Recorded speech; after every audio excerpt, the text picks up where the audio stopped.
Nan non chèz. Chèz sa plumetik.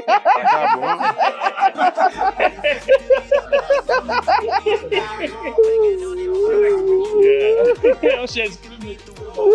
Nèg yo di chèz la plumetik.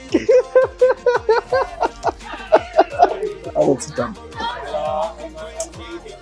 That's bad. Classique.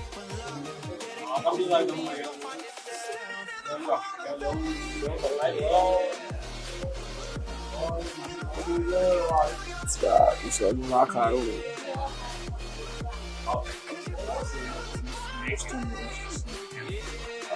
I'm making a comment star, right? So the best here. Very nice. Da objet nash. China son lot koze monsieur. Nous sommes marché ça là. Et m'a regardé là même. Yo, tellement de bagay. Yeah, we go to eat. Wait, yo, sit down there, wait. Now wait. Oh, okay. Wait. Tu dois c'est. Oh. Tout ça regardé là et marché meuble. C'est meuble. Yo. China son lot bagay, son lot chapeau.